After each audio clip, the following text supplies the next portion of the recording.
আমাদের স্ট্রেসকে, ডিপ্রেশনকে ডিস্টার্ব করছে। যখনই ক্রেনিয়াল নার্ভাস সিস্টেম ডিস্টার্ব হবে, আমাদের ডাইজেশন প্রবলেম হয়ে যাবে, আমাদের সার্কুলেশন সিস্টেম প্রবলেম হয়ে যাবে, আমাদের রিপ্রোডাক্টিভ সিস্টেম প্রবলেম হয়ে যাবে, আমাদের যে ব্রিদিং সিস্টেম, যেটাকে আমরা বলছি শ্বাস প্রশ্বাস নেওয়া, তাহলে আমাদের রেসপিরেটরি সিস্টেম ডিস্টার্ব হয়ে যাবে। তাহলে আমাদের রইল কি? রেসপিরেটরি সিস্টেমের জন্য আস্থামা, রেসপিরেটরি সিস্টেমের জন্য আমাদের হার্টের প্রবলেম, ইনডাইজেশনের জন্য আমাদের গ্যাস, অ্যাসিডিটি, পেট খারাপ কিংবা কনস্টিপেশন। যদি আমাদের সার্কুলেশন সিস্টেম প্রবলেম হয়ে যায়, তাহলে ব্লাড প্রেশার প্রবলেম হবে, সার্কুলেশন হবে না, অক্সিজেন ঠিকমতো করে যাবে না, reproductive system hormonal problem, sexual disorder, cyst কিংবা বিভিন্ন রকম ধরনের মেয়েদের প্রবলেম। আজকে যে পৃথিবীতে দেখা যাচ্ছে এত এত মেয়েদের সন্তান হচ্ছে না, তারা কি মেয়ে নয়? তারা যথেষ্ট সুস্থ, কিন্তু সন্তান কেন হচ্ছে না? কারণ ক্রেনিয়াল নার্ভাস সিস্টেম ডিস্টার্ব, তারা স্ট্রেস। তাকে মানে সে যাকে ভালোবাসতে চেয়েছিল তাকে ভালোবাসতে পারেনি, সে যাকে বিয়ে করতে চেয়েছিল তাকে বিয়ে হয়নি। আমাদের পৃথিবীতে আজ থেকে 50 বছর আগে যদি দেখি, আমরা দেখেছি তাকেই বিয়ে করেছি যাকে ভালোবেসেছি, এবং যাকে বিয়ে করেছি তাকেই ভালোবেসেছি। কিন্তু আজকে যদি আমরা আমাদের জেনারেশনকে জিজ্ঞেস করি যে তোর কত নম্বর, সবাই কিন্তু নম্বরে বলবে, কেউ বলবে না যে আমি যাকে ভালোবেসেছি তাকে বিয়ে করেছি। তার মানে আমি মানসিকভাবে দুঃখী, আমি সব কিছু কি সুখের একটা নাটক করছি। ঠিক তেমনি আমার গাড়ি নেই, সেখানে আমি নাটক করছি। আমার বাড়িতে প্রচুর পয়সা নেই, নাটক করছি। আমার লিপস্টিক পাউডার মেখে আমি একটা নিজেকে বেশ সুন্দর গোছানো দেখানোর চেষ্টা করছি। আমার বাড়িতে সেরকম বাড়ি নেই, আমি বাড়ি ভাড়া নিয়ে আমার আয়ের থেকে বেশি আমি খরচা করে নিজেকে দেখানোর চেষ্টা করছি। এই যে সমাজে আমি দেখানোর চেষ্টা করছি আমি খুব সুখী, আমি খুব ভালো, এটা আমার জীবনকে কিন্তু আমার ঘুম, মানে আমার যেটাকে আমরা বলি ইনসোমিনিয়ার প্রবলেম, ঘুম ডিসঅর্ডার।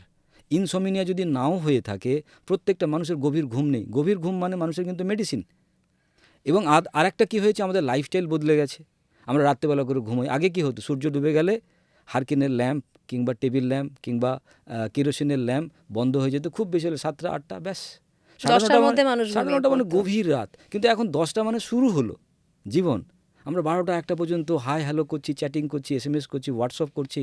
তাহলে আমাদের যে মিলাটোনিন হরমোন, প্রকৃতি বলেছে সূর্য ডুবলে মিলাটোনিন হরমোন বাড়বে। মিলাটোনিন মানে তোমার ঘুম গভীর করবে।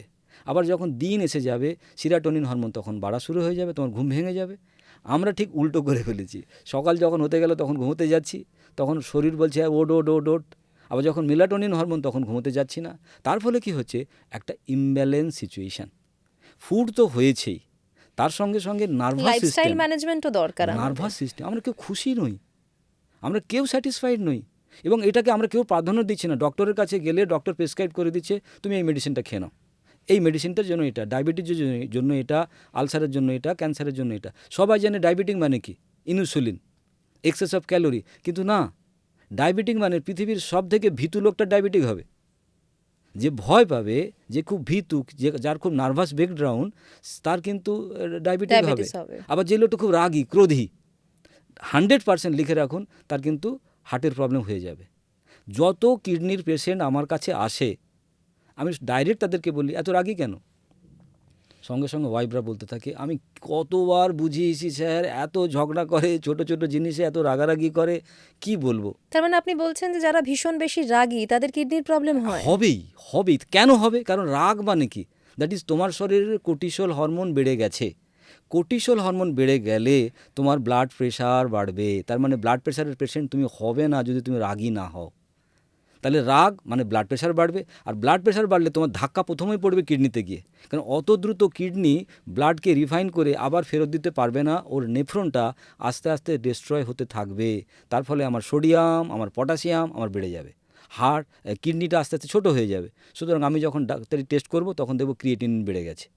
তার মানে আমার ছিলাম কোথায়, রাগে। হলো কি, ব্লাড প্রেশার। তার থেকে 3 বছর 4 বছর মেডিসিন খেয়েছি, কি হলো, কিডনি ফেল, ডায়ালিসিস চালু। তাহলে আমার ডাক্তার, আমার মেডিসিন কোথা থেকে আমাকে সেভ করবে যদি আমি স্যাটিসফাইড না হই?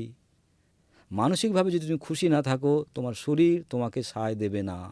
শরীর বলছে আমি একটা ব্যালেন্সে চলবো, আমাকে খাবার সময় খেতে দাও, ঘুমানোর সময় ঘুম দাও, টয়লেটের সময় টয়লেটে নিয়ে যাও, জল তেষ্টা পেয়েছে জল দাও। সেগুলো যদি আমি না মানি, তাহলে কী হবে, শরীরের ইমব্যালেন্স মানে প্রবলেম। একটা না একটা রোগ চলে রোগ আসবে। আসবে। এবার সেটাকে আমরা ডায়াবেটিস বলছি, সেটাকে আমি ক্যান্সার বলছি, আলসার বলছি, মেনিনজাইটিস বলছি, আর্থারাইটিস বলছি, হোয়াট এভার।